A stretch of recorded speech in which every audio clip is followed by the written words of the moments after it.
PBS is sponsored by you, the viewers, for you, the viewers. Tomorrow's news today. All right, we're going to start out with Keir Stalin.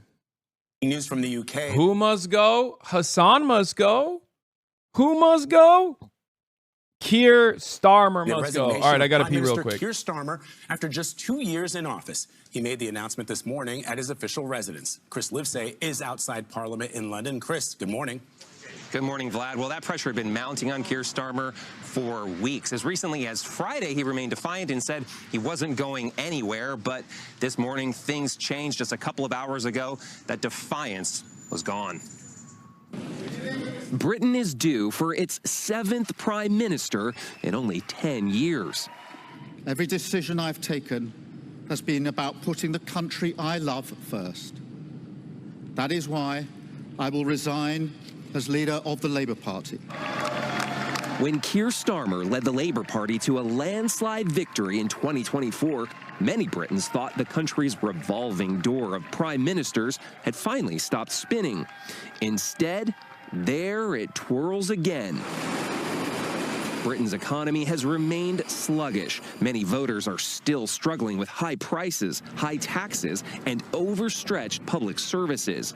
Labour's poor showing in recent local elections only deepened concerns, while the anti-establishment Reform UK, led by Nigel Farage, has surged in the polls. My mother would be proud. Starmer has also been damaged by the controversy surrounding the former UK ambassador to the US, Peter Mandelson, and renewed scrutiny of his ties to Jeffrey Epstein. And he's faced repeated mockery from President Trump. And, you know, unfortunately, Keir is not Winston Churchill. Over the weekend, MPs from Starmer's own party continued to publicly call for him to resign and make way for a newly re-elected MP, the former mayor of Manchester, Andy Burnham. And that's the kind of change we need to, a change in our politics to make it work again for people. Now, unlike an American president, a British prime minister can effectively be fired by members of his own party. That's regardless of election timetables, leaving voters without their say. Keir Starmer's departure marks a historic period of instability for one of America's closest allies. Matt? Chris Livesay in London. Thank you, Chris. And here is the Prime Minister, Sir Keir Starmer. Wanker. That's right, ladies and gentlemen. 7 in 10.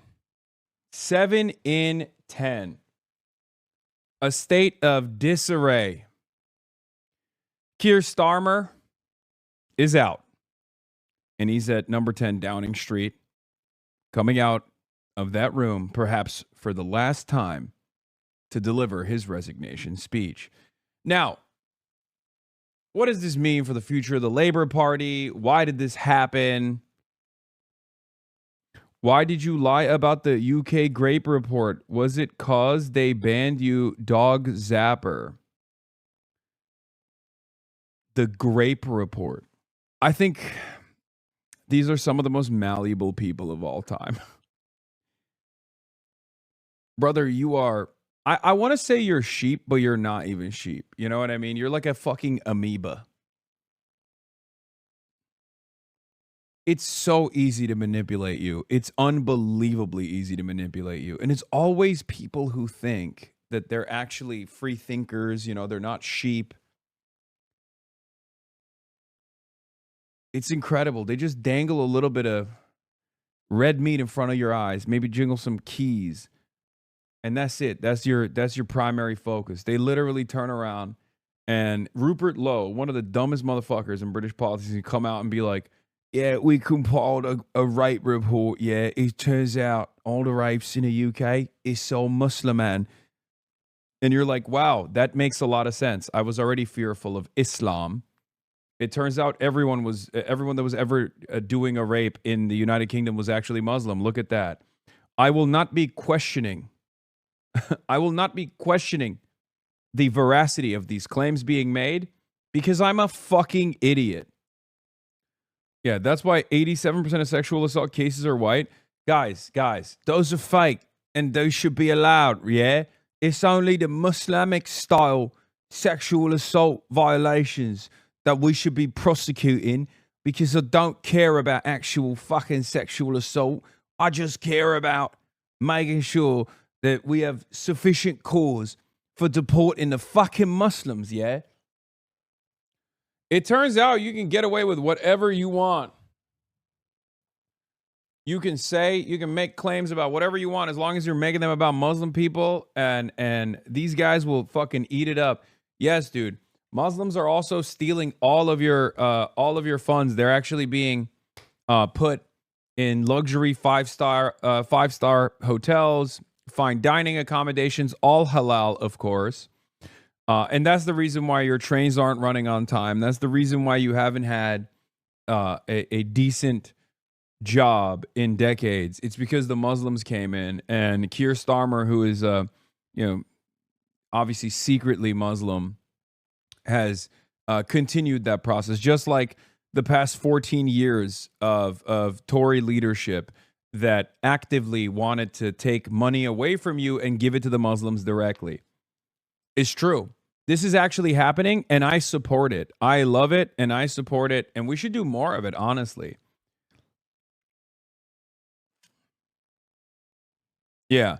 Islam, also a reason why you don't have a girlfriend. Think about that.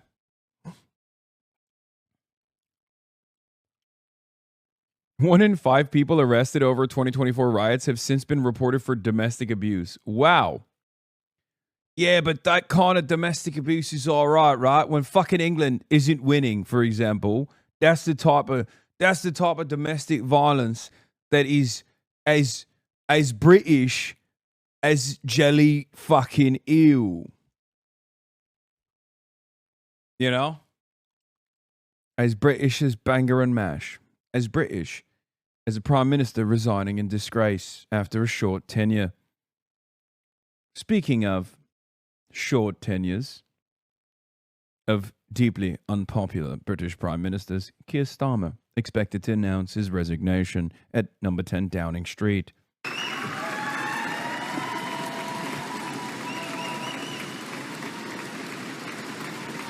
No one said that white don't do it, but why do you deny that they do it as well? Did I say that? Did I ever say that, like, Muslims are incapable of doing sexual assaults? I didn't say that at all. I simply said that report makes it seem, or heavily implies, through fake numbers for the most part, that the overwhelming majority of rapes, if not the entirety of rapes, because it's 87% of the inquiry's focus is Islamic style rape, right? It's fucking ridiculous. The overwhelming majority of sexual assault crimes that are committed on British soil are committed by white people. And you're over here trying to make it seem like it's a Muslimic style rape that's taking place. That's the entire purpose of the inquiry. That's what I'm opposing. I'm not opposing the notion that, like, a specific group of individuals, given their race or their religion, are incapable of committing rape. I've never said that.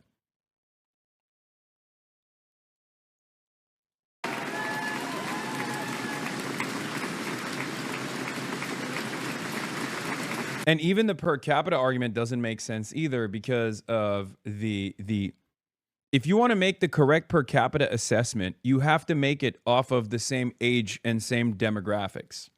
Okay? A lot of the Muslim refugees that come into the country are usually very young. They are far more likely to be in the age bracket that is overrepresented in violent crimes.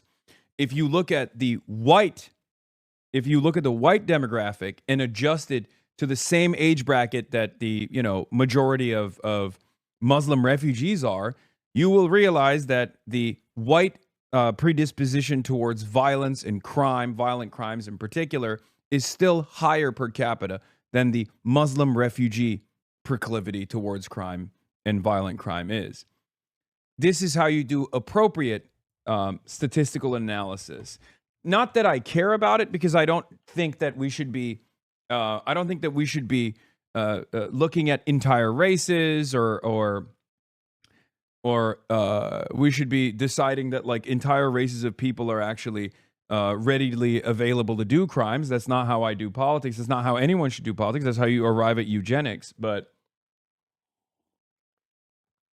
even if you were to do the appropriate statistical analysis, you'd arrive at the same conclusion that the actual numbers guys have arrived at, which is that if you adjust, and this is before you even adjust to, obviously, finances, because that's how you're supposed to actually conduct. If you want to do like real race realism, if you want to do real race science, and this is precisely the reason why race science is debunked, you have to actually not look at like all black people or all Muslim people versus all white people. That's not how you would conduct a real study on the matter. You would have to look at and adjust for financial predicament, like financial circumstances, socioeconomic conditions. You would have to look at age. You would have to look at gender. And when you actually adjust for those exact same factors, you will find that when you control those variables, you will find that the Muslim population is not in any way, shape, or form more likely to do crimes than the white British population. Now, what's actually interesting about it is that the white British population has a higher likelihood of committing crime than the Muslim population. Do you know why that's the case, if adjusted for all of those other variables? That's because the British population, and this is the same exact thing that comes out in the data in America as well, the Muslim refugee population unconditionally across the board, regardless of their financial circumstances, are obviously a little bit more careful about violating the rules because they don't want to get fucking deported. That's it. That's the same exact reason why, if you look at the data in the United States of America, the undocumented and documented migrant population is responsible for less crimes per capita than the natural-born U.S. population actually is. It's not even close, as a matter of fact. It turns out it's because people are a lot more careful and a lot less interested in doing crimes, regardless of their financial circumstances, when they know that the punishment for said crime, no matter how small, is deportation.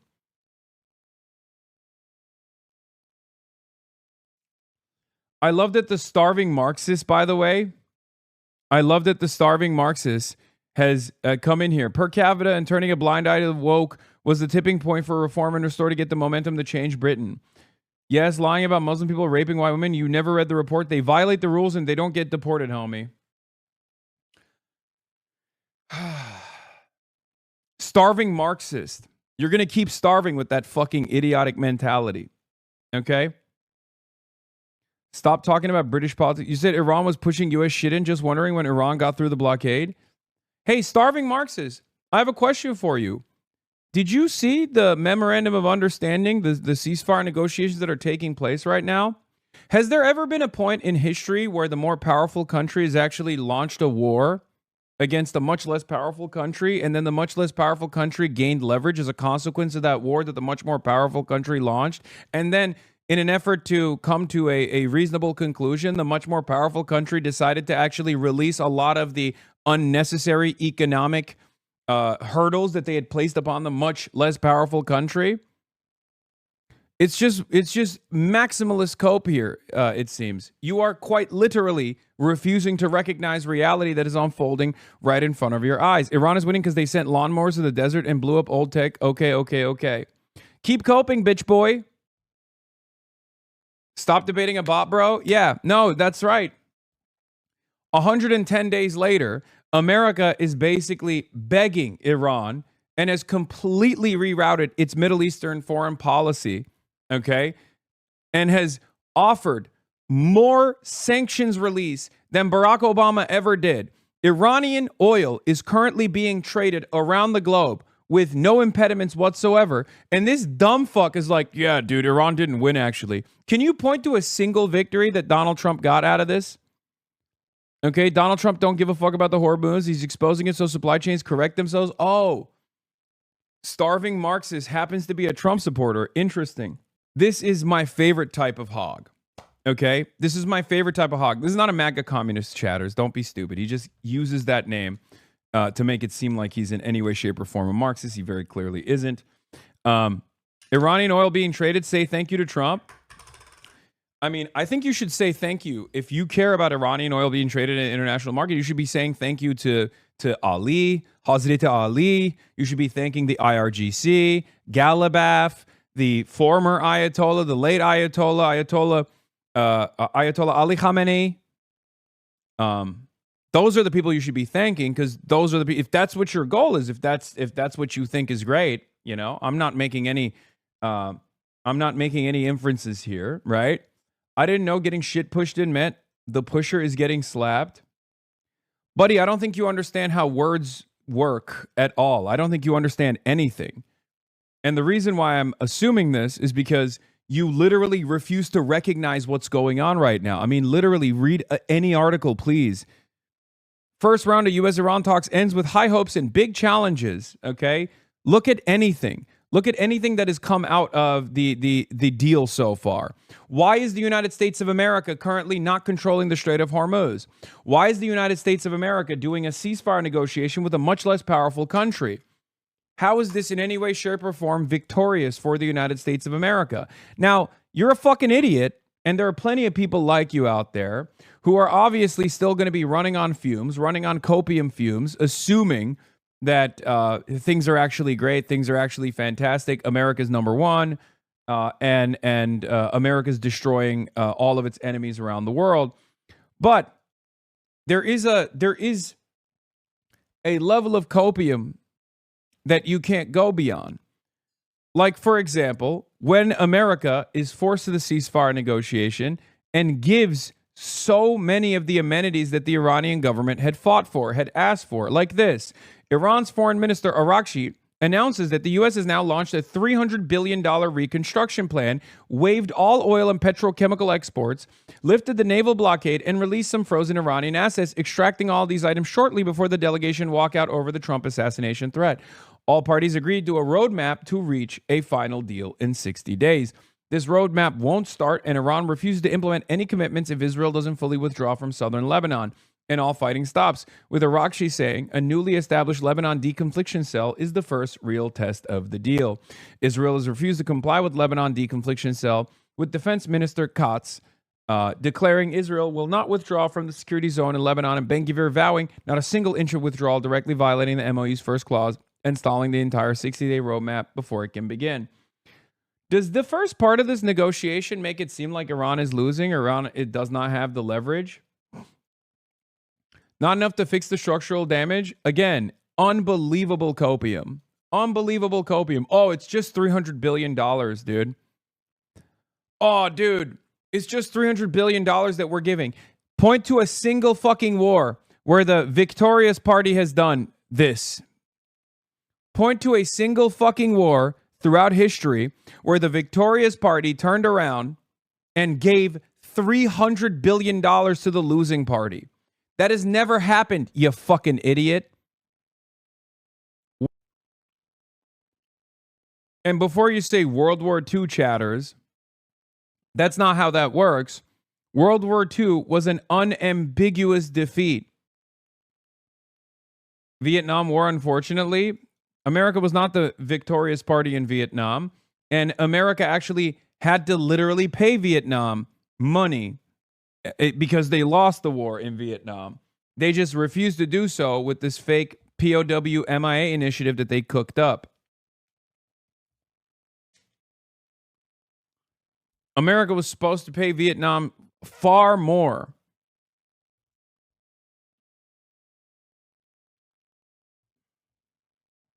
In any case, as far as American payments and fucking, or not American payments, but like some semblance of the Marshall Plan in Japan, we wrote their fucking constitution, man. We rewrote their entire constitution. Are we rewriting the Iranian constitution? No, we're not. That's because that's never happened. Okay? That's because it's never happened. That's not how this goes. I thought you wanted peace. I do want peace. While I do want peace, he deflects from the rape report with Iran war stuff. Hassan's whole platform is misunderstanding things. America is number one. It's crazy how y'all want peace and want it. No, dude. I'm actually in support of Donald Trump's MOU. 100%. I don't care. I think it's good. I think this is a good step in the right direction. I think this is the appropriate thing to do. I am far more supportive of Donald Trump's memorandum of understanding and the continuation of the ceasefire 60-day program than Democrats in American Congress are, than the Republicans in American Congress are. I'm his lone fucking brave warrior out in the field.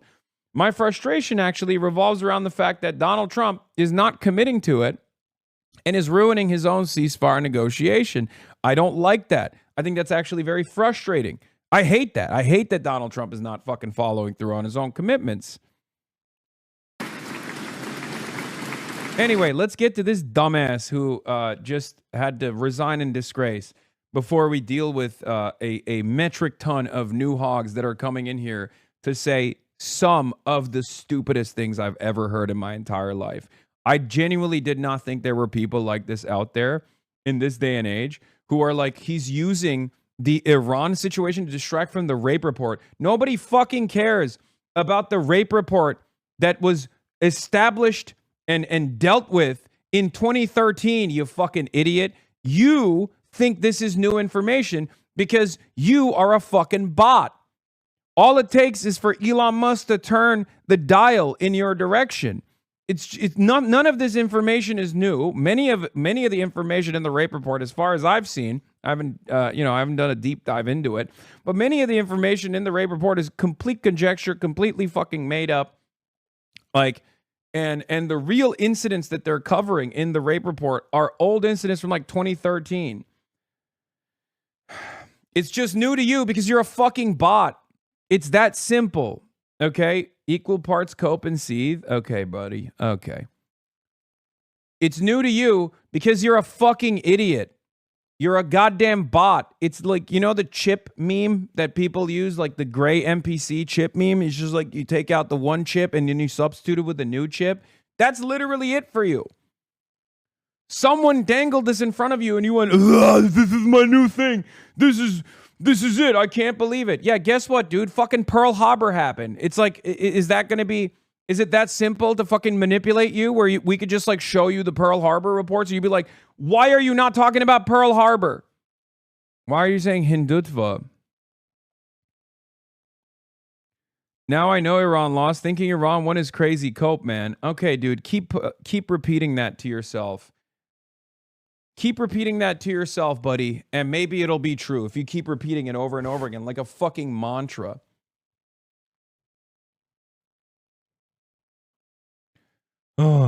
Oh, it's actually America totally won this. America totally won this.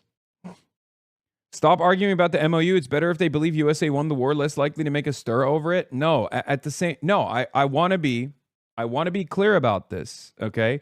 I want to be clear about this. The United States lost. We received a bloody nose from the IRGC, okay? Iran did not have the military might or the capabilities to defeat America in a head-to-head matchup, but Iran did something different. Iran struck centers of profit. And at the end of the day, America is servile to capitalism, is servile to the needs of capital. Capital supersedes all other interests. And therefore, America had to go back to the negotiation table and beg Iran and give Iran everything that they wanted. That's the reason why Iran, from like the second week onward, had placed 10 points, very publicly, 10 points of demands that they had made to the United States of America. 100 days after those 10-point plans were revealed, now America signed off on a memorandum of understanding that has all of those points in it. Sanctions relief, allowing Iranian oil to be exported and imported, or allowing Iranian energy to be traded on the international marketplace without any impediment whatsoever. These are demands that the Iranian government made from the second week on.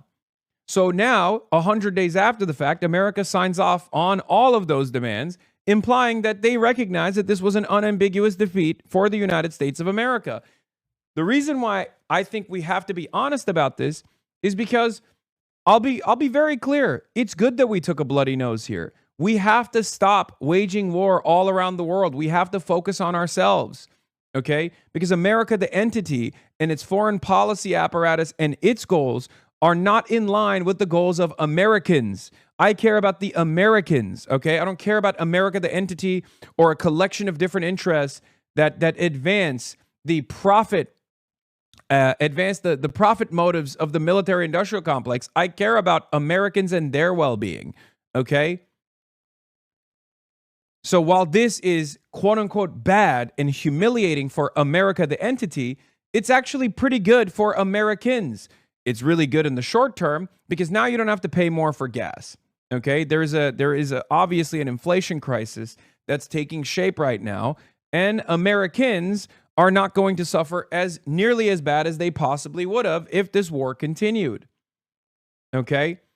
America has also taken all of your productive output and your taxes and funded this initiative of war, this death machine all around the globe, rather than funding your fucking schools, rather than funding your healthcare, rather than funding your social safety nets. If this bloody nose that we received causes us to be more restrained around the globe, causes us to second guess before we decide to wage further wars all around the world, especially at the behest of Israel, and instead causes us to retreat from the rest of the world, and that's a good thing. I want to build better fucking roads. I want to have high-speed rail in this goddamn country, okay? We funded this death machine for decades, and the death machine still could not defeat a middle power, a middling power that had complete command over 20% of the entire world's energy supply. That means we have to recalculate. Okay? It's that simple. So yes, this unambiguous defeat for America is good for Americans. That's it. Got to use gamer terms for the roaches. Iran tanked the U.S., CC'd the Strait, and the global economy is about to hit its enraged timer, so Trump needed to stop the raid. Okay, I guess. I can't believe I dove right into this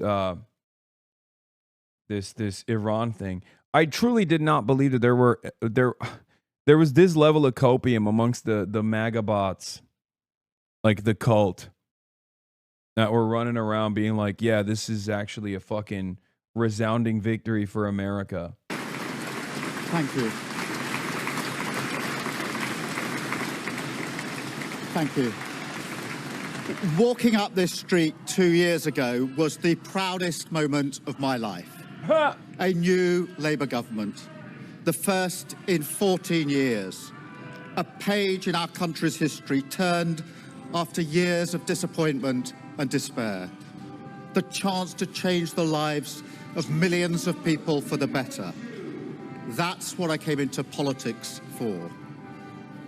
The journey to that point. All polls show that a small minority believe the war objectives were successful, that the war was worth it, and the USA won, and that the MOU was more advantageous for the USA. Yeah, it's 21% of Americans. What is the likelihood that 21% of Americans found their way into my fucking chat? It's incredible. I don't think these guys sincerely believe the shit that they're saying. I think they're just trying to repeat a point that is lost. It was not easy.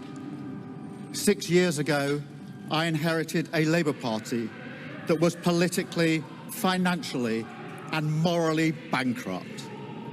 I was told time and time again that my party was finished, that we were consigned to history, that a majority and it was at true. the general election, let alone a... By the way, saying that he inherited a morally bankrupt Labour Party is gross and disgusting. He is the one who's responsible for the moral bankruptcy of Labour. Okay? Trying to make it seem like this was in the hands of Jeremy Corbyn is nasty business. Okay? It's totally ahistorical. It's totally nasty business. You are the one who killed the Labour Party, okay? And you were actively trying to kill the Labour Party while Corbyn was the leader of the Labour Party. And as a gift for your initiatives, you actually got the leadership role within the Labour Party. Landslide majority. Much like Israel, Keir Starmer here got everything he wanted. But the problem is his success meant the demise of Labour. That was the cost. And it got to such a terrible situation that he has to now resign in disgrace. Was impossible. But we proved those people wrong because we changed our party. ripping out the poison of anti-Semitism, restoring trust on the economy, defense, and national... Yes, I think his resignation is not good for the Greens because Andy Burnham can like present himself. If he plays his cards right, he could present himself as like a more progressive figure, even though he actually isn't. And if he does that, then he can restore some of the confidence back in labor and only chip away at the growth that the Greens have actually acquired. Security, and becoming a party that once again stood proudly with, not against, our national flag. The hard work of change was with a singular purpose, not power for power's sake, but to change Britain for the better, to build a fairer country with dignity and respect, where everyone is seen, everyone is valued, wealth and opportunity for all, not just the privileged few. And look at what we've achieved in just 2 years. An economy that is stronger, growing. Dude, this is such a funny resignation speech because like the entire purpose behind why you're delivering this speech is because you suck. Is because the Labor Party sucks and you suck and you are responsible for the Labor Party sucking. So anything you say here is just going to be bullshit. Oh, things are so great, which is why I'm finally tendering my resignation. Really? Yeah. Migrant hatred stoked, Palestine protesters arrested, conceded ground to the far right, Palantir Face ID implemented, leftist purge from labor. Yep, it must be Starmer. Again, suffering from his success. If Keir Starmer's goal as a secret agent of reactionary forces was to eviscerate the formerly robust labor movement in the country, then yeah, he succeeded. He succeeded in spectacular display. He succeeded tremendously. If his goal was to restore power to labor, then he fucking failed. That's why he's resigning. Faster than our peers. Wages rising faster than inflation in every single month since we came to power. Investment secured. Infrastructure being built. An end to austerity, with the fastest fall in NHS waiting lists for 17 years. The biggest improvement in rights for workers and renters in a generation. The biggest uplift in defence spending since the Cold War. Small boat crossings fall. Wow, incredible. The biggest uplift in defense spending since the Cold War. What a fucking resounding success that is. Dude, it's literally, this is the problem. It's part of the problem. Your ambitions lie elsewhere. You had no interest in fixing any of the crises that the former Tory governments had created, specifically born out of austerity. Keir Starmer could have ended child poverty, homelessness, and the grotesque levels of inequality in this country. Instead, he abandoned those in need, destroyed our civil liberties, and facilitated genocide in Gaza. That is how this prime minister will be remembered. And that is the legacy and moral and political bankruptcy he leaves behind. The crises in our society are not going away, neither are we, and we will keep fighting for a more equal, peaceful, and dignified society for all. Honestly, there's a warning here for the Democrats as well. A warning that they will not heed. Okay? This is the exact direction that the Democrats are headed down. This is exactly what the Democrats are doing as well. The single good accomplishment he listed that he didn't fabricate, lifting the two-child benefit cap, was something he opposed and purged members over as soon as Labor won. Zara Sultana says, history will judge Keir Starmer as a man who lied his way to the top of the Labor Party and then used that power to evoke Enoch Powell with the island of strangers, keep children in poverty, attack disabled people, scapegoat refugees, strip back civil liberties, and hand our public services to Palantir. A man who gave the top diplomatic job to the best pal of a convicted pedophile, said Israel has a right to cut off water and electricity to Gaza, rolled out the red carpet for Israeli war criminals, and kept the weapons flowing to the Israeli military as it committed genocide. Good riddance. It's just, it doesn't, I don't know how people don't see it. Starmer's legacy is genocide. That's literally all I can think about. I pray that he's tortured by this fact for the rest of his life. Next stop, The Hague. Is responsible. Here, by the way, this is literally him saying, like, Israel has a right to cut off electricity to the children of Gaza, water to the children of Gaza. I'm very clear. Israel must have that, does have that right to defend herself, and Hamas bears responsibility. A siege is appropriate? Cutting off power, cutting off water? Well, I think that Israel does have that right. It is an ongoing situation. Obviously, everything should be done within international law, but I don't want to step away from the sort of core principles that Israel has a right to defend herself and Hamas bears responsibility for these terrorist acts. And I would call on all responsible states, particularly Middle East responsible states, to call this out for what it is, and to stand with the world in condemning, utterly condemning these actions by... Human rights lawyer, by the way. Just a dog. Just a servile dog to Israel. Okay? And that's one of many issues that Keir Starmer had with his leadership of labor.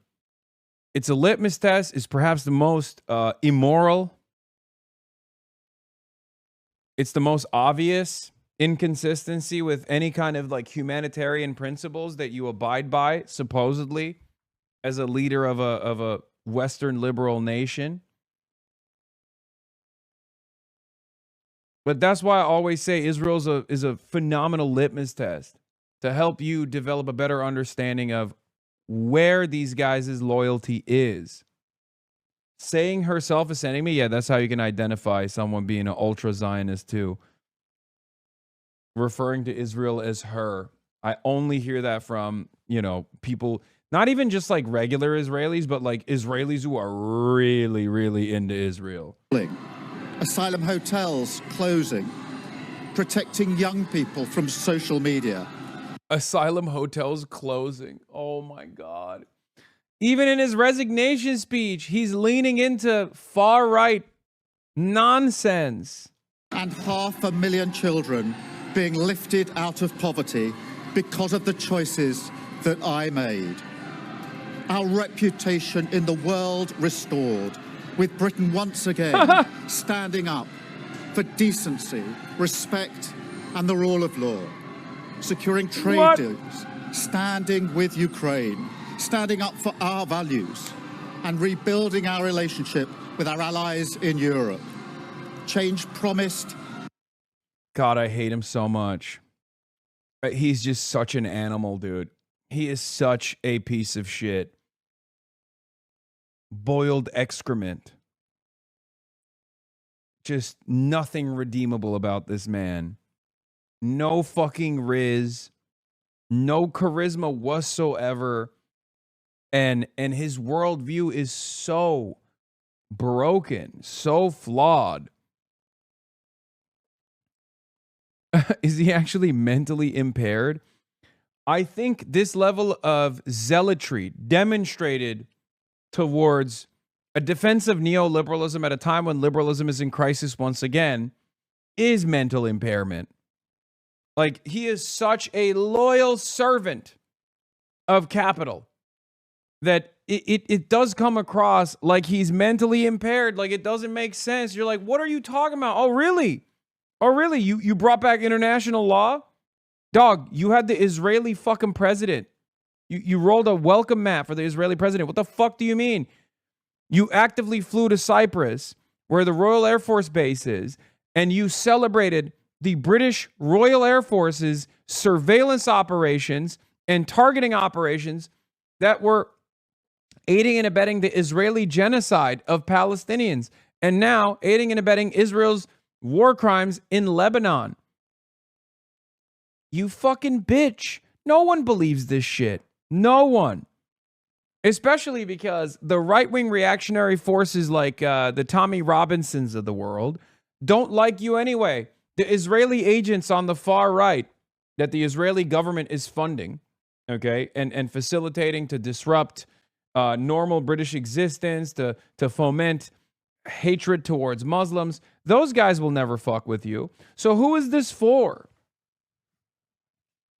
You went on LBC and you said it's okay that Israel is starving an entire people.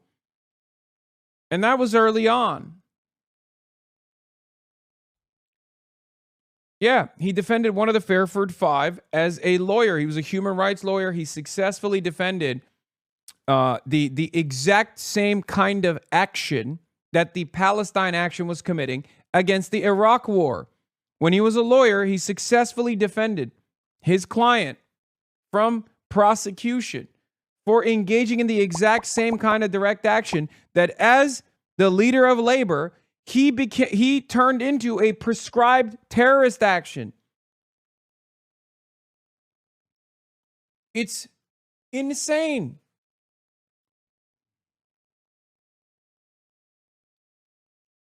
Okay, you said America deserved 9/11. What the fuck does that have to do with anything? Are you a defender of Keir Starmer? What's happening? What does this have to do with anything? How is you rehashing something that was addressed in 2019 that people still voluntarily misunderstand have to do with Keir Starmer's resignation after his dog shit tenure? Do you even like Keir Starmer? By a Labour government. Change fought for by a Labour government. Change delivered by a Labour government.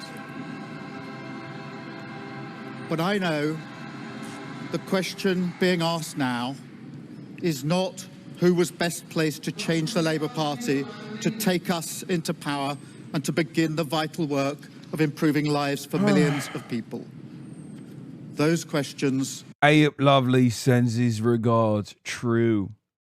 Abe Lovely, one of the biggest, one of the most vindicated men in Europe, in the entirety of the European continent, have been answered. The question my party is asking now... It's funny because, like, he's trying to say, look, I know I'm resigning in disgrace, but I did a lot of great things too, remember? And because he's done zero great things, virtually everything he brought up are part of the reason why he had to fucking resign. They're either completely antithetical and completely the opposite of what he did in his leadership role, you know, advancing human rights or whatever the fuck he was claiming, or they're capitulations to right-wing framing on issues that are incredibly reactionary, incredibly racist, with no real purpose.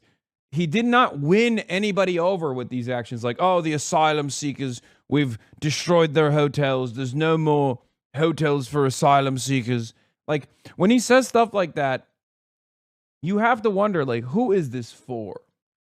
Who is this for? Are you winning favors with the far right? Because they're the ones who are advancing this. They're the ones who are freaking out over it. They're the ones who have raised the salience of this supposed issue, when the real issue is the economic struggles that regular working class folk experience in the UK. Like, who is this for? Is whether I am best placed to lead us into the next general election. I have heard the answer of my parliamentary party to that question, and I accept that answer with good grace. Yeah.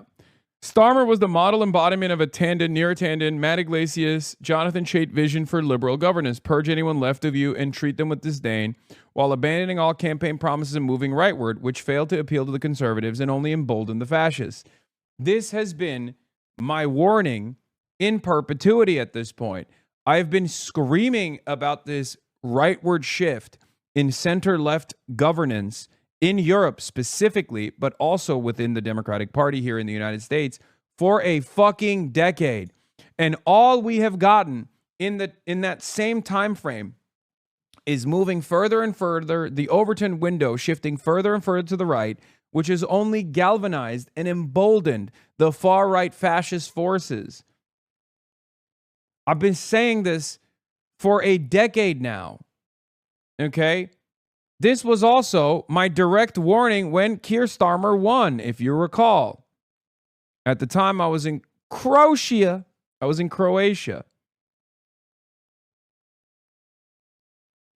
And I said, if Keir Starmer does not fix these issues, here it is.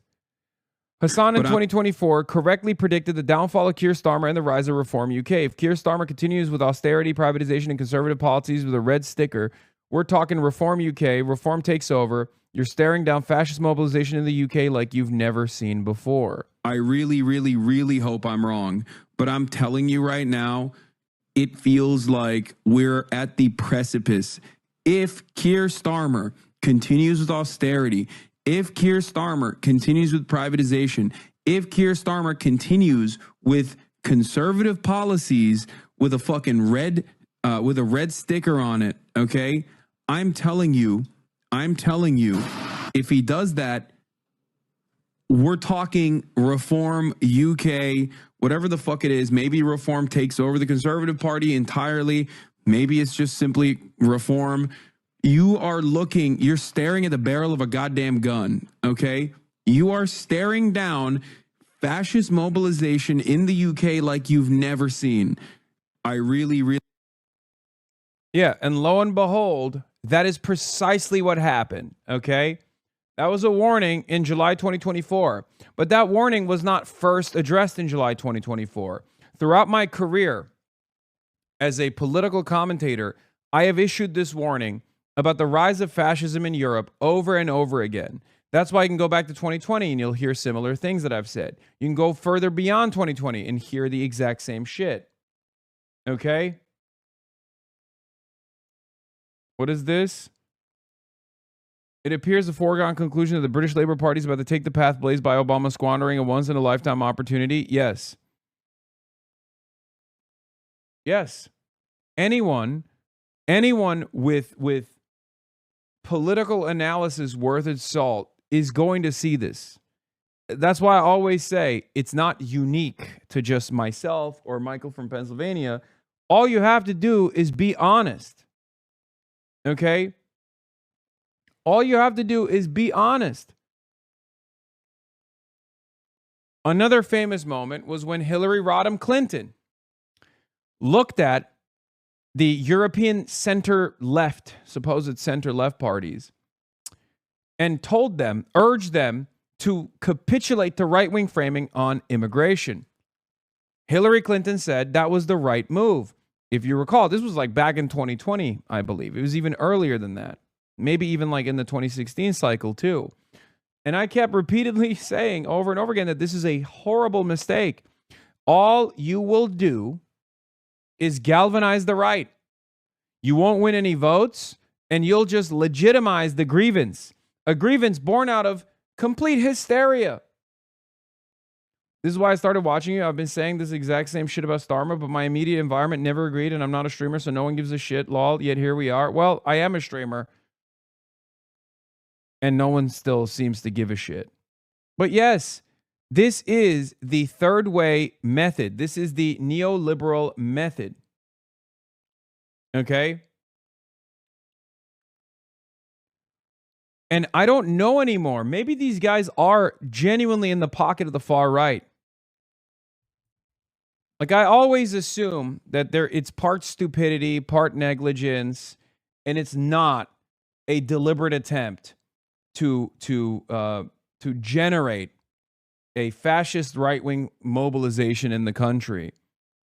But it's getting to a point where it's impossible not to notice that all of the center-left parties would rather engage in appeasement to the fascist forces and offer legitimacy to their hysterical race baiting than actually solve these economic problems that people are experiencing, that cause this volatility, that cause this anger and resentment amongst the masses, that make them more malleable, make them easily duped by these far-right forces that will turn the blame over to migrants. It's hard for me to look at this failure and then look at the Democratic Party here in the United States of America lean into the exact same failures, regardless of the lessons that they could be learning here from the labor defeat, and assume that they're not doing this on purpose. You understand? Sometimes it comes across like they are doing this on purpose, that they're engaging in this unbelievably cynical trade, that they'll capitulate to right-wing framing on racialized hysteria with the hopes that when the fascist forces come into power, they'll spare these liberals. History shows us that they will not be spared either.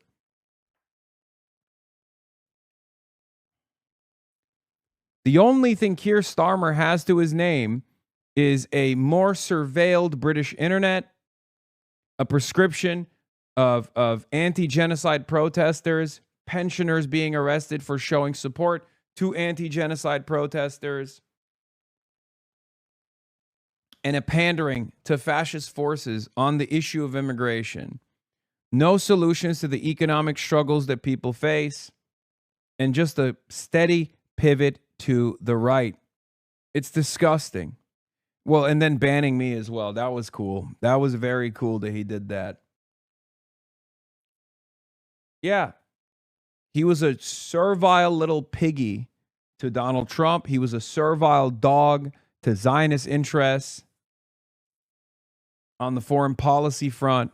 Nothing to write off. No accomplishments whatsoever. Just a servant of the Epstein class, through and through. Keir Starmer MP says, stop involving yourself in British politics. Nothing to do with you. I had to resign. I had no choice. I blocked you from entry, though. My number one achievement. Keir Starmer MP in the building, ladies and gentlemen. Every decision I've taken has been about putting the country I love first. That is why I will resign as leader of the Labour Party. I have spoken to His Majesty the King this morning to inform him of my decision. I will ask the National Executive Committee of the Labour Party to set out a timetable with nominations opening on the 9th of July and completed by the summer recess. In the case of a contest, this will ensure a new leader is in place before Parliament returns in September. I will remain in post as Prime Minister until the contest is complete. And I will do everything I can to ensure an orderly handover of power. I will also give my successor my full and unequivocal support. Yeah, Andy Burnham. Okay. Israel kicked him out. Too much writing. Israel was like, bro, enough. Chill out with the D-writing, bro. You are not yet banned from Belgium. Please come to Belgium, march or protest with us, and come to the Manifiesta. No, I might go to Belgium. Britain that is far stronger and fairer than the one I inherited 2 years ago, better prepared for the challenges ahead, and better able to ensure the Labour Party secures a second term in office. I want to thank all of those friends and colleagues who have been at my side for these past 6 years or so, for their incredible commitment, service and support. I want to thank the brilliant Number 10 staff and our country's extraordinary civil service who dedicate their lives to public service. And when I leave the biggest job in the country, I shall spend more time on the most important job, being the best husband I can to my fantastic wife, Vic, who has been a rock by my side through good times and bad. Oh my God, he's about to cry. God, he is fucking pathetic. I don't believe even for a moment that he is a human being, okay? I think he's a lizard person in a fucking human skin suit. So spare me the fucking tears, okay? Going back to my primary duty as a father and as a husband. Yeah, L husband, L father, just awful guy. Notorious cheater, by the way. Yeah, I know. That's how that when I first found out that Keir Starmer was potentially a notorious adulterer, like a serious adulterer, I could not believe it. Like, the dating pool in England is so busted that this guy fucks. Unbelievable. Probably the greatest L that the kingdom has seen thus far. I'm being the best dad I can. Yeah, who wants this dick, man? My beautiful children, who are my pride and my joy. Thank you very much.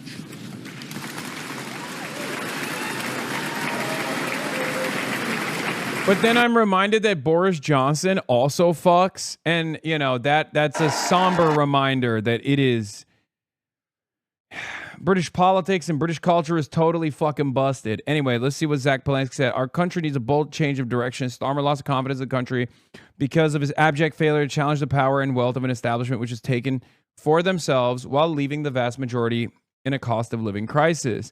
The vested interests that are holding this country back need to be confronted with wealth taxes on the super rich, utilities taken into public ownership, rent controls and affordable housing, and an end to support for Israel's genocide in Gaza. We are still waiting to see which version of Andy Burnham is going to show up in Downing Street. While he has talked about a change of course, the early indications are not encouraging and suggest more of the same with better communication skills. The time for half measures and sticking plasters is long gone. Burnham must be bold or he will be bust. It is going to be the Green Party in alliance with working class movements, environmental and social justice movements that can stand up to reform to prevent the disaster of Nigel Farage in Downing Street. Keir Starmer is objectively attractive and well-dressed for his age. Also, the Greens are charlatans who will split the vote and let reform win in first past the post. Fuck the Labour, right? They killed the UK. Wait, we do have Keir Starmer defenders in the chat. That's unbelievable. Keir Starmer defenders who correctly point to his destruction of Labour, that will still say that the Greens are spoilers. Buddy, you should be thanking whatever God you believe that the Greens exist. Okay? This has to be actually Keir Starmer, right? I am good. I will permanently block you from the UK as my last act. No, fuck Keir, but he's objectively handsome and well-dressed now that he lost the weight. Oh my God. Oh my God, stop. Stop. Please stop. Please stop. Please stop. Please stop. He's the most Rizless man. He's the most Rizless man of all time. Please. At least Boris has some fucking swagger, bro. I hate to admit it, but he has some pizzazz. Keir has none of it. Boris looks awful, obviously, but so does Keir. Victories like this one make a leader impregnable in office. But Keir Starmer started with low net favourability, from which his ratings fell further. There were brief upticks when he first met Donald Trump or later resisted joining Trump's Iran war. His ratings hovered around the lows of Boris Johnson and Liz Truss. His idea of change was calm after their storms. You have given us a clear mandate, and we will use it to deliver change, to restore service and respect to politics, end the era of noisy performance, tread more lightly on your lives. Keir Starmer's project was to make the Labour Party electable again and save it from the hard left. And in that, he was extraordinarily successful. The problem is that the project didn't really extend beyond polling day. He'd arrived with a policy knapsack with little in it. The country had to wait 118 days until Rachel Reeves' first budget. In the meantime, the government announced one eye-catching policy that stuck in voters' minds: cutting winter fuel allowance. Save the winter fuel! Save the winter fuel! Having said they'd only raised tax by just over £8 billion, Over 2 budgets, the government raised taxes by $66 billion. And Keir Starmer's attempts to clarify what he was about were ever more forgettable word salads. There are basics in government, and they're foundational. The missions then sit on top of that. They're the foundational stone of the plan. The missions are then the additional thing. Dude, I mean, this is literally Kamala Harris. Like, this is what happens when you don't have a bold vision for change. And I swear to God, it's so much easier than this. Like, politics is as difficult as you want to personally make it. If your highest priority is defending the interests of capital, while you're simultaneously presenting yourself as like a left of center figure, it's going to be much more difficult for you to manage the decline of the Labor Party, right?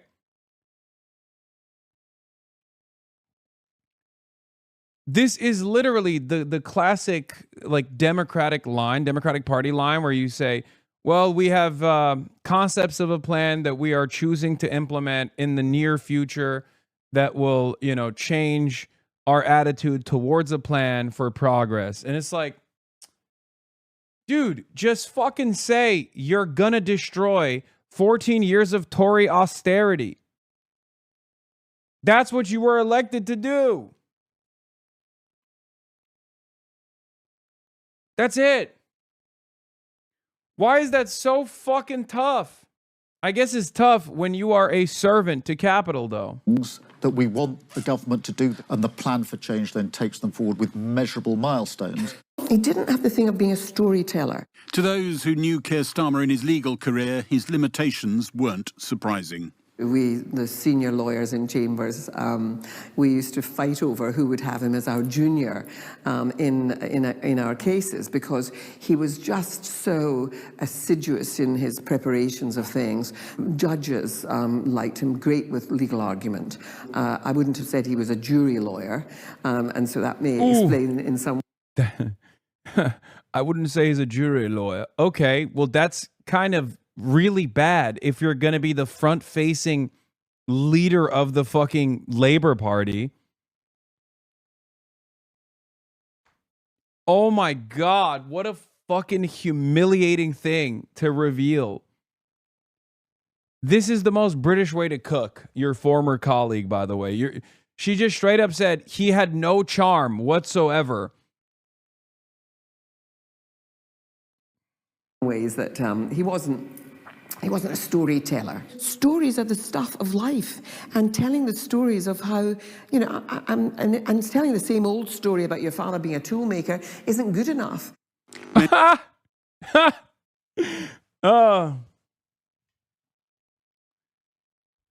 Oh, cook 'em. It's true. That's the classic Keir Starmer story. He's the son of a tool maker. He comes from a working class background. He understands the plight of those who are laborers for that reason, except none of the fucking policies that he actually advanced aided the labor force in the UK. So what good does that make? It doesn't matter at all. Many think Keir Starmer's position became irrecoverable when Number 10 tried to pursue £5 billion worth of savings in the welfare budget. The welfare system, as it's set up, it can't be defended on economic terms or moral terms. Labour unity snapped. Dickensian cuts. The dog's breakfast. This is outrageous, man. It is with a heavy, broken heart that I will be voting against this bill today. Keir Starmer's authority over his party wasn't dented, it was destroyed. What you saw there was the Parliamentary Labour Party rising up, shredding those plans, and with it, the Prime Minister's authority. And from the welfare rebellion on... Kensian cucks? No, Dickensian. Like Dickens. Basically, the government seemed to fold on pretty much any issue that could pitch it against us. Starmer reminds me of Mayor Lurie of San Francisco. Yeah, except he is the opposite of Mayor Daniel Lurie of San Francisco, because as much as I despise the mayor of San Francisco, he is beloved by his constituents, unlike Keir Starmer, who was beloved by no one, including his immediate family members. Okay? No one loves this man.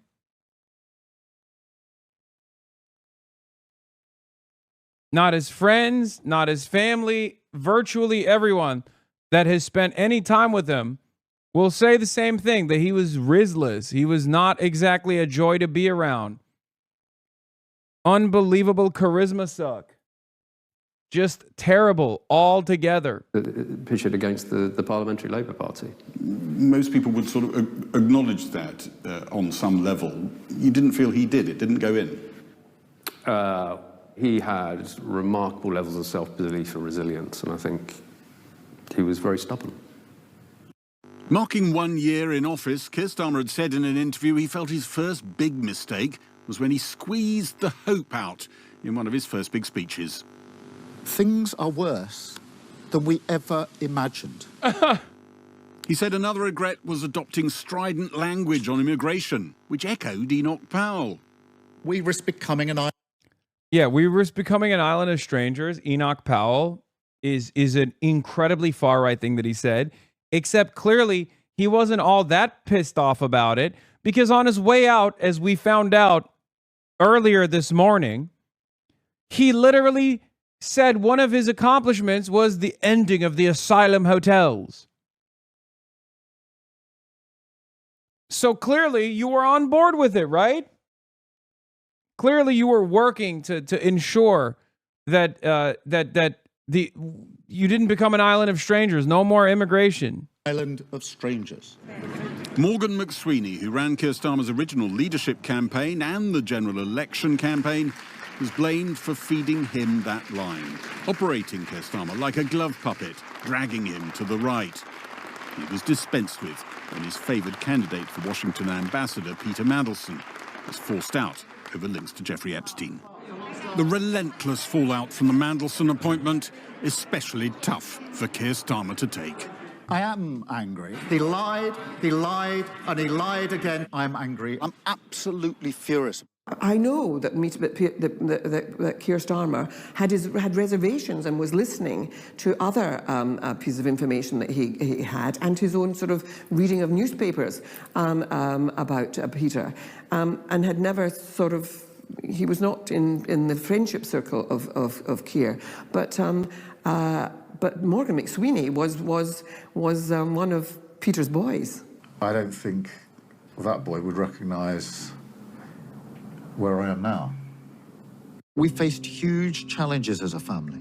Relentless attempts to convey his humble origins didn't seem to get cut through. Through that front door, there wouldn't be many people visiting our house because my dad didn't really want people coming in because he feared the conversation, what do you do for a living?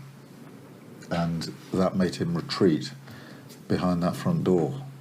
Many voters found the son remote, unrelatable. He was asked how he coped with political attacks.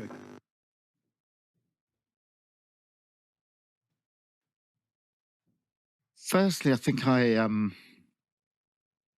sort of go in on myself in almost a protective crouch. I'd absorb it into myself. And then begin the process of shutting out what I can shut out. He's very emotionally detached. He's probably the most compartmentalised person that I've worked with closely in my career. And I think sometimes that remoteness came across as being slightly aloof. In January, when cameras were invited into cabinet, the Prime Minister looked like he was struggling to stay in command. Those were the cameras.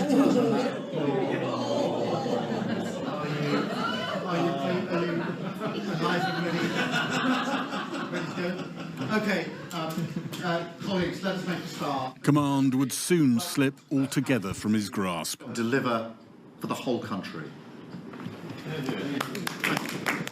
It's so funny that professional mainstream media outlets are just basically calling Keir Starmer a useless cunt in the most professional language they possibly can. Like, There is nothing redeemable about his tenure. It's so funny. They just straight up are like, yeah, he sucked. Everyone around him hated him. He had no allies whatsoever. And as a matter of fact, the allies that he did have were outed as like major pedophile affiliates, right? Which did not help.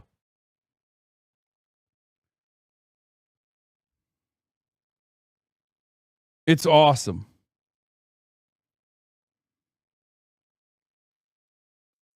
What a spectacular failure, but perhaps a perfect hatchet man to eviscerate the labor movement, right? Small L labor movement. I'm not talking about the Labor Party. Oh, what a fucking disaster.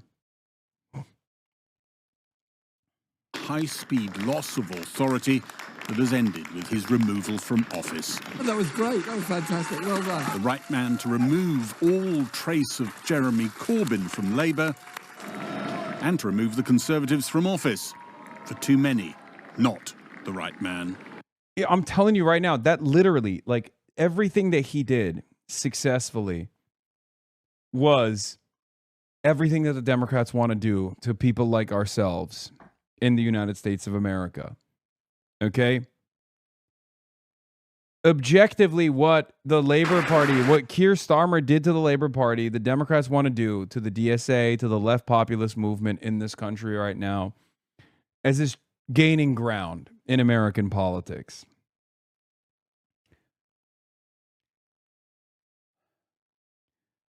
I really hope they fail.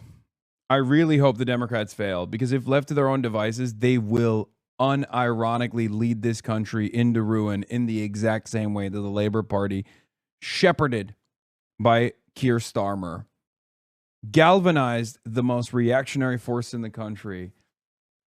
And that's why reform is such a strong force of politics in the UK now. And not only that, but it's not even enough. It's not even enough that reform is a growing force of politics, that we now have to sit around and deal with Restore Britain. For those who haven't gotten the message that reform is fascist enough.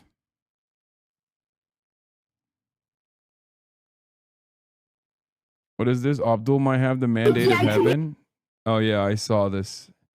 We have it in the docket. Don't worry.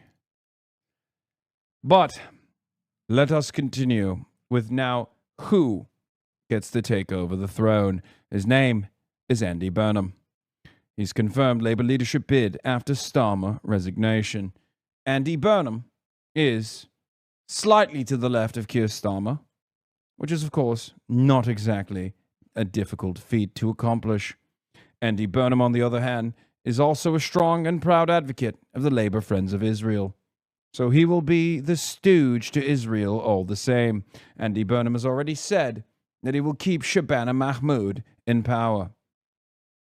A genocide denier all the same, Andy Burnham is not going to take the initiative and change the austerity that has plagued the United Kingdom for now almost 2 decades. Third time's the charm. After trying and failing to become Labour leader in 2010 and again in 2015, Andy Burnham is now tipped to become the UK's next Prime Minister. The fact that this individual could abscond... He is a career politician, first elected in 2001, and has held a number of high-level ministerial posts before leaving Parliament to become Greater Manchester Mayor in 2017, where he overhauled public transport and the city saw a period of growth. In May 2020... Burnham did apparently say Wes Streeting won't get a position in his cabinet, maybe because Wes Streeting came out and was like trying to position himself as anti-Israel now. Maybe that's why Andy Burnham was like, nope. You strayed away from the path. He won a landslide re-election victory. Experienced in politics, both nationally and regionally, he promised as he became MP for Makerfield that he would replicate his Manchester track record.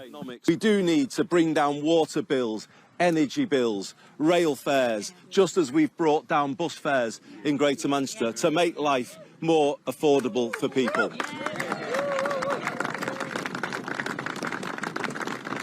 We do need an end to trickle-down economics, which didn't trickle down very much at all. All they are doing is slightly modifying the message. Okay? Let's see if they follow through on this at all. I am not holding my breath. Places like this. And we are going to lay out a new path for Britain.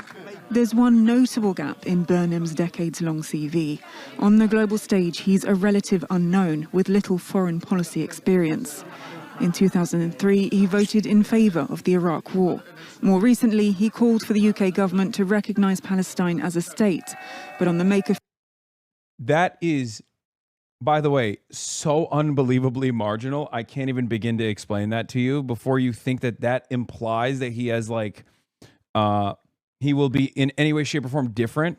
If you're part of Labour Friends of Israel, I have no confidence in you at all on this issue. I'm sorry. Yeah. Labour friend of pedophiles. Many prominent Labour Friends of Israel figures were outed as pedophiles, by the way. Not even making that up. Look it up on your own. Zara Sultana read Burnham to filth.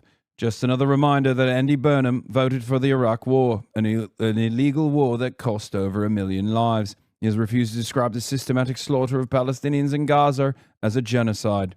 So what will change? Nothing. Arms sales to apartheid Israel will continue. Palestine action will remain banned, and more pensioners will be locked up. Welfare will be cut to fund more weapons. Immigration detention will expand, and mass deportations will continue. Andy Burnham is not the second coming. He's the establishment's last roll of dice. We've already seen racist pogroms on our streets. The danger has not gone away. So we must organize, build solidarity, and create power from below. Fascism isn't at the door. It's already here. Only socialism can face down this barbarism.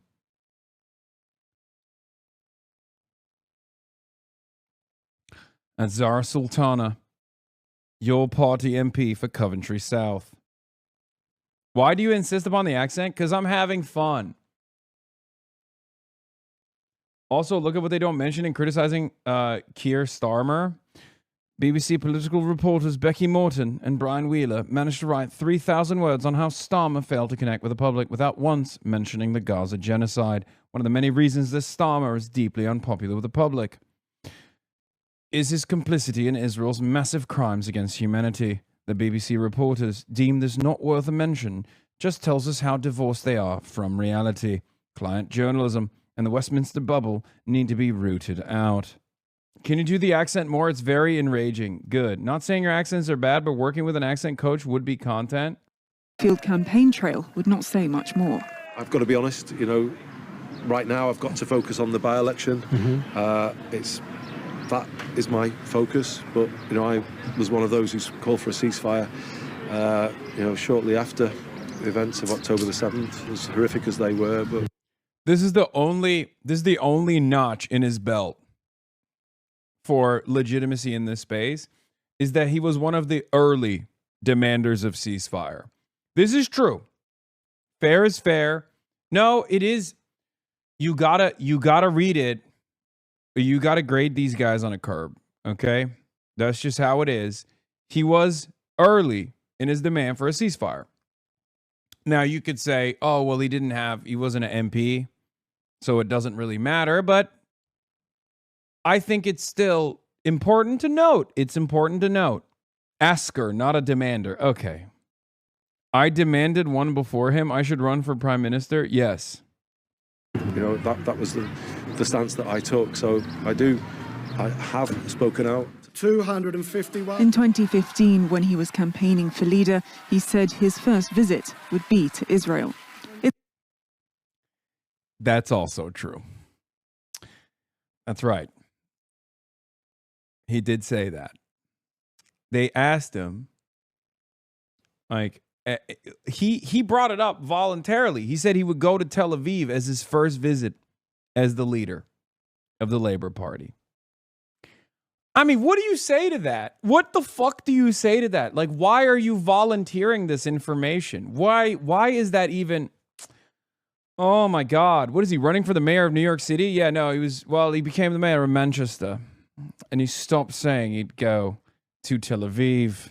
As a matter of fact, Manchester has a high population of Muslim Brits. The next prime minister must lift the ban on Palestine actions. I tried to ask Andy Burnham today if he would end the ban on Palestine actions. Will you end the ban on Palestine action, Andy?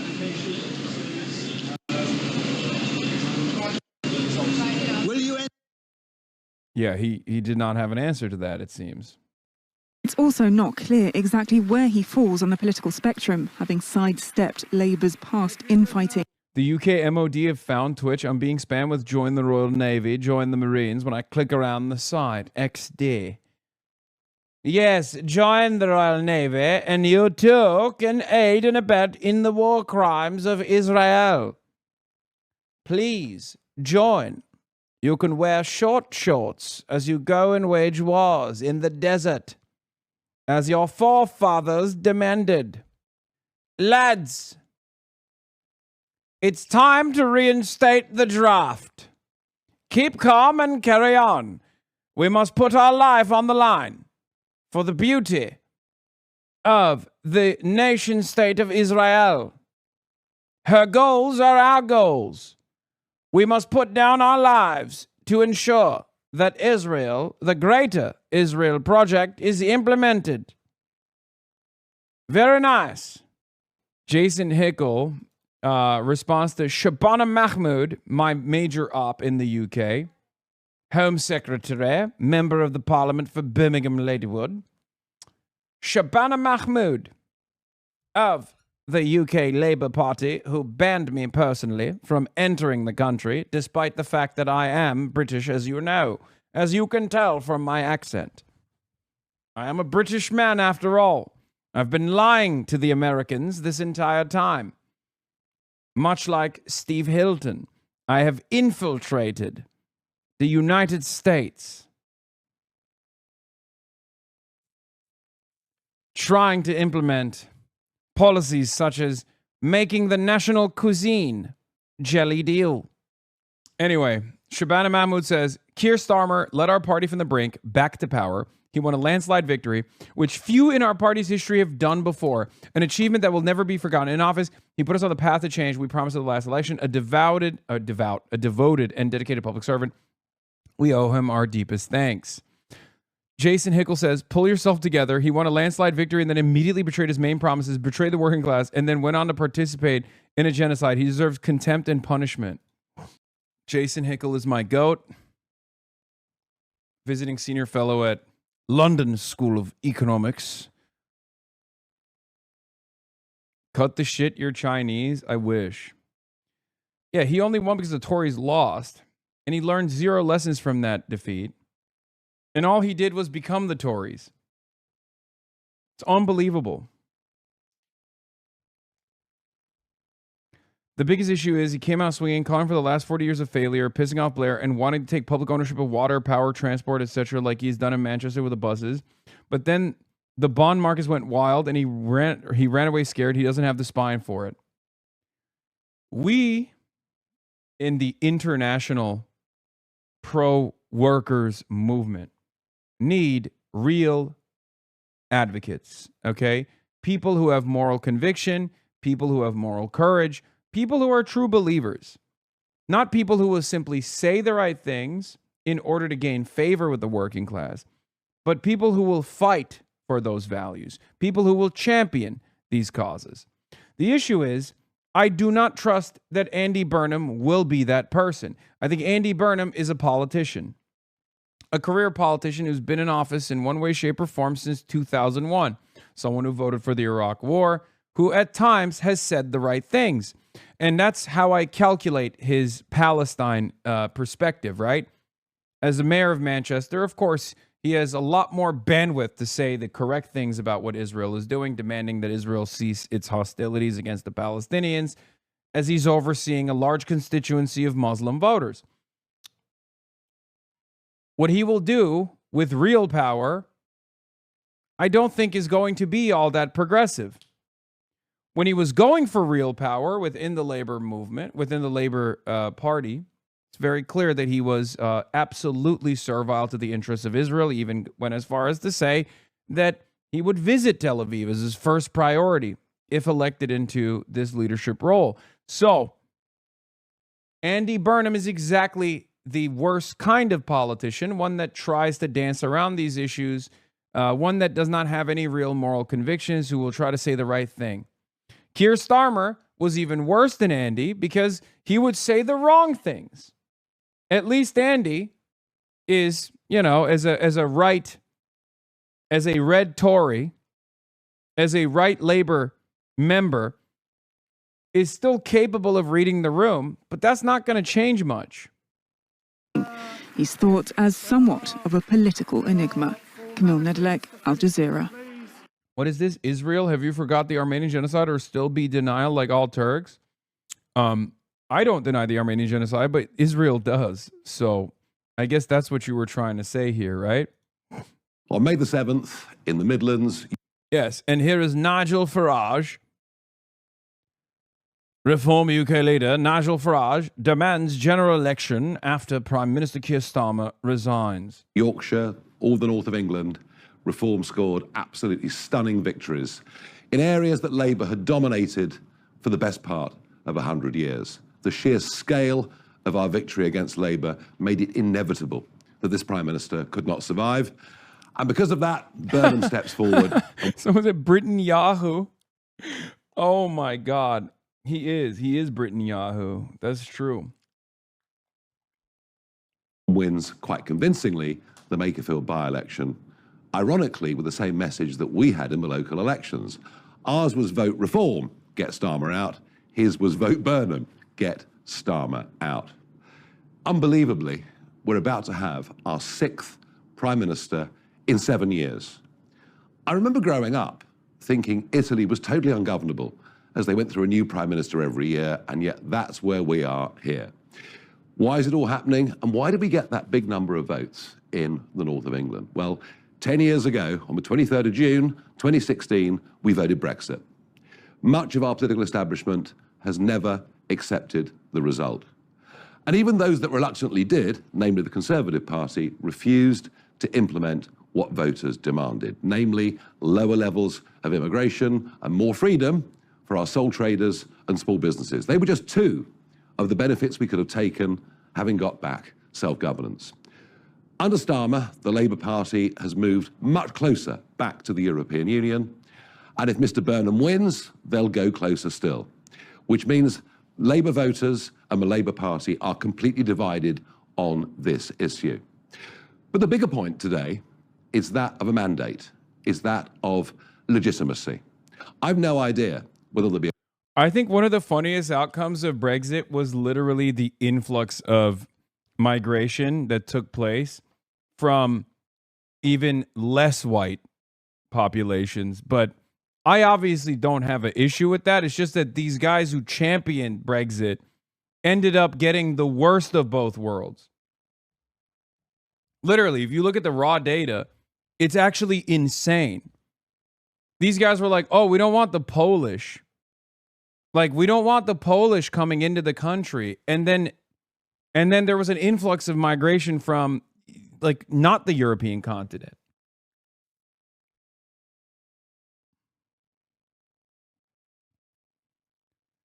Now, that's not even an issue necessarily.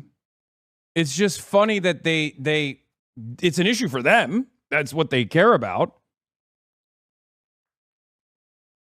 And it also obviously led to a litany of additional complications for the British economy.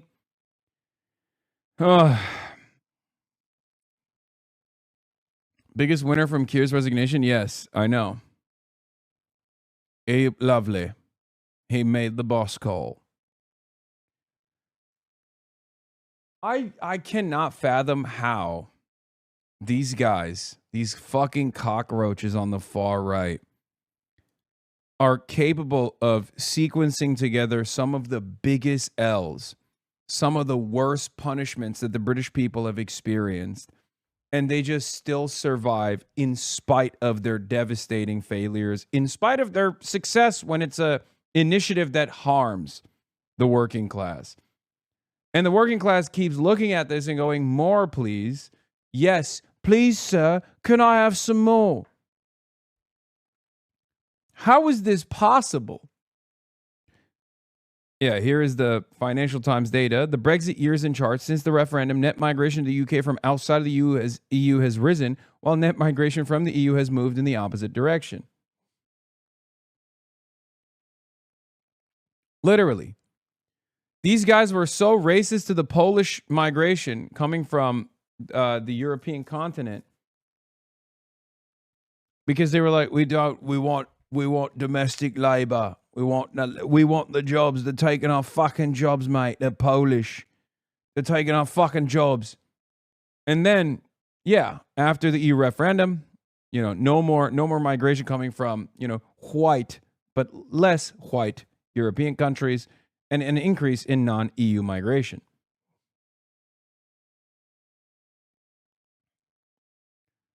The problem with the UK is we have an electorate that wants a Japanese approach to immigration, Nordic welfare, and an American tax system, and a political class that would rather pander to this delusion as opposed to leveling with public about the necessary trade-offs. This approach will continue to produce failed leaders until it fundamentally changes. I mean,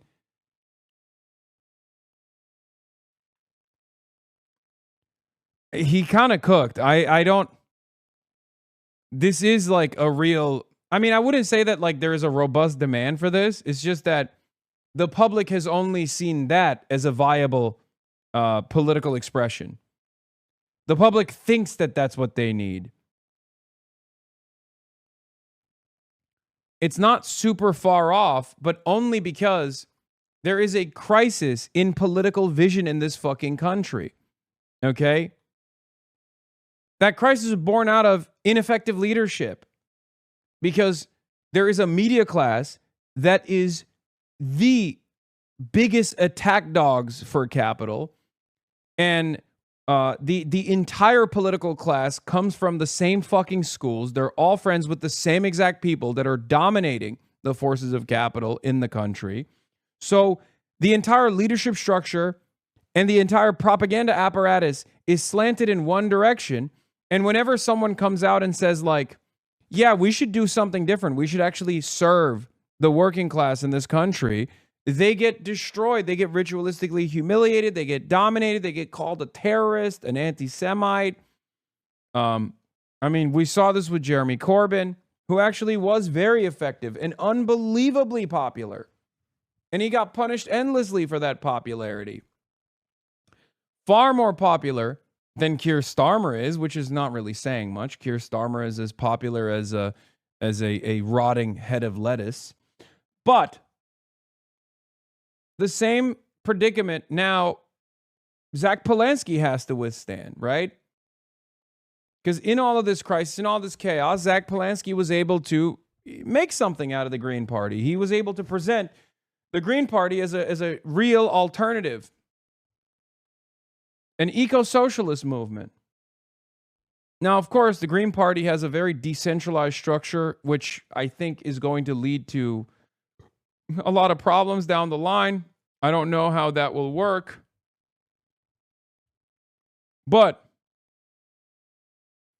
I'm usually asking if you're coming over for the Durham Miners Gala. Yeah, well, I think you know the answer to that, don't you? There's also a Marxism conference that I was trying to attend that's coming up soon, and I won't be able to attend it in the UK. The problem with the UK government is that Margaret Thatcher is in power since 1979 until today. Yes, same problem that persists in America. Ronald Reagan has been in power, and Reaganomics has been in power since Reagan. Same predicament, same issue. We are not, I mean, I think you're allowed back now. You think Shabana Mahmood, the same Home Secretary, is going to allow me in now under the leadership of Burnham? I doubt it. I highly doubt it. I mean, it would give me a little bit of confidence that there is like some real changes taking place within the Labor Party if they actually stopped prosecuting Palestine Action as a prescribed terror organization. That would be great.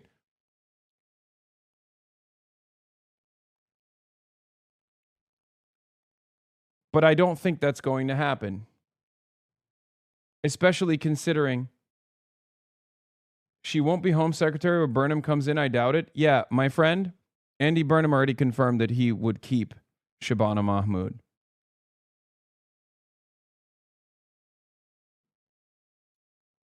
So, no reason for doubt. He already confirmed. A contest or a coronation. But what I do know is the British public. Labor is cooked. They let the grooming gangs cook. Oh my God, dude. Dude, here's why you are the biggest dumbass of all time. Okay? Virtually all of the actual incidents that took place with the grooming gangs took place under Tory leadership. You fucking baboon. You absolute moron.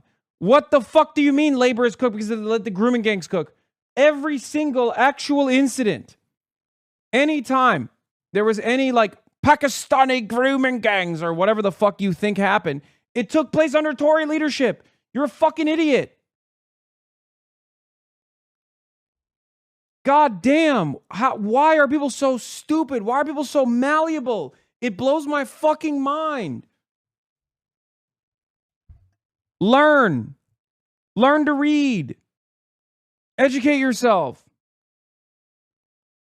You know when those grooming, doesn't matter where it started? What are you talking about? These are issues that were prosecuted literally when you started your fucking Twitch account. This is when it started. 14 years of Tory austerity, 14 years of Tory governance. They didn't fucking deal with any of this shit, and you think it's Keir Starmer's fault. And if you think that it's just a Muslim problem, you're a fucking moron anyway.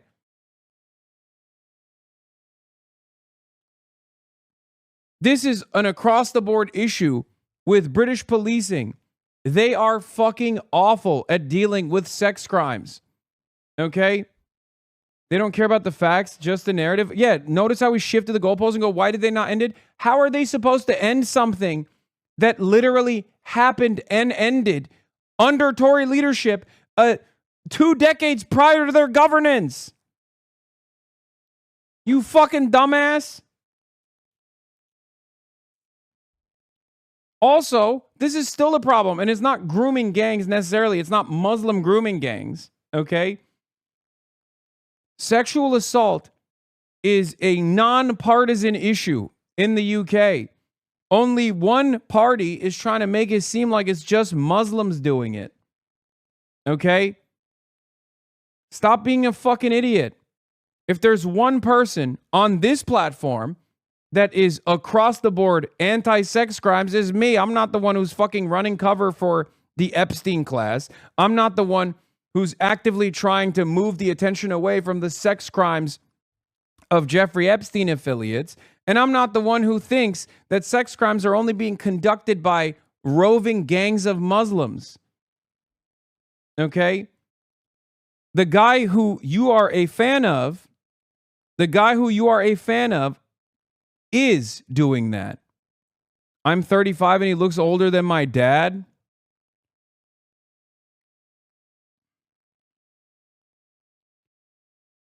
For some reason, these R words believe that Africa lived in peace and then the white nation attacked. All these countries were attacking all other, and Africa was just fucking behind. I can assure you, if Wakanda... Oh my God, this guy only lives in Marvel quotes too. Jesus Christ. You're 35 years old, man. You have no excuse to be this fucking... this dumb. Mr. Socialist, stop, dude. He's dead already.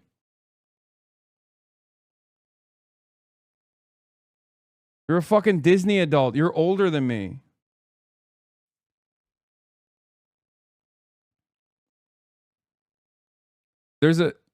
What makes these wankers better than BLM monkeys? Oh my God. Just fucking unvarnished hatred. Brother, I'm going to give you a warning right now. You are easily duped. They are manipulating you, okay? The places that you look for this reinforcement of bigotry are very aware of how easily manipulated you are, okay? You got to fucking snap out of it, dude. No, it doesn't matter who does it. It must be denounced. Be it Trump, the Pakistanis, whomever. Kind of feels like you're one directional, though.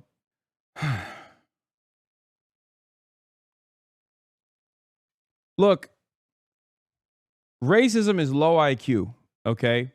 It's low IQ cope.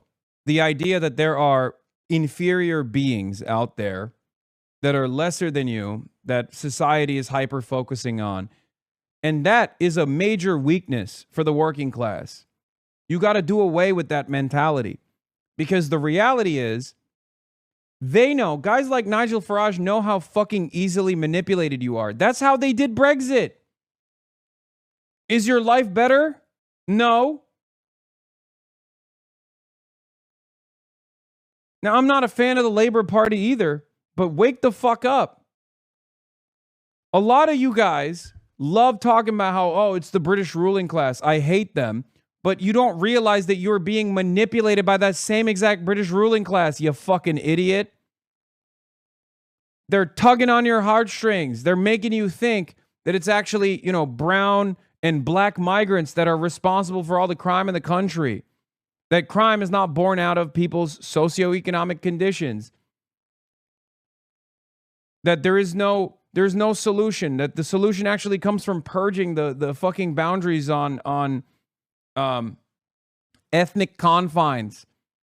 As long as all the black and brown people are purged from the boundaries of the UK, then the UK will be a more prosperous nation. You're a fucking idiot. That's not how this works at all. That's not going to solve anything. It's going to make things worse, ironically enough, because now you have no one working at the NHS, for example.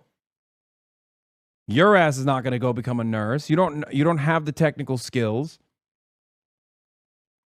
It's a delusional way to abdicate responsibility away from the hands of the ruling class.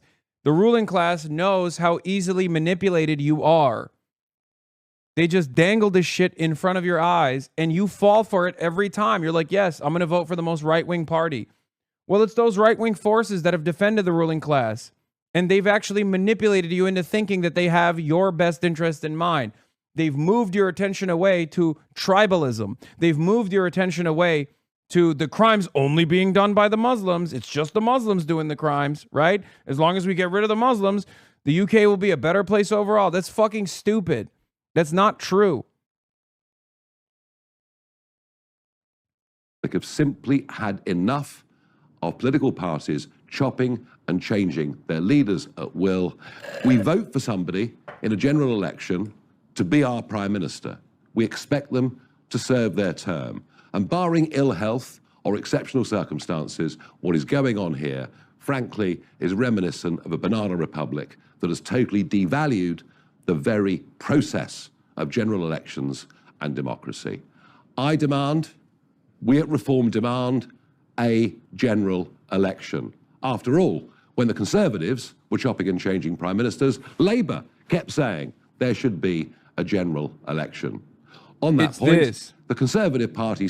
Simply put, I don't know how you have unlimited appetite to fall for this every time. Okay? It's literally this. And it's ironic because it is Rupert Murdoch that's like mass producing this propaganda. It's literally this always. And the only thing that has changed, over the years is the number of cookies that he has and the number of cookies that this guy has. This guy has even less cookies now. But the strategy doesn't change. And people are so easily manipulated. They go, yeah, you're right. Yeah, you're right. These fucking foreigners are taking my cookie. Cookies down to the fucking crumbs, and you still think it's the black and brown working class that's actually stealing it. Tomorrow's news today.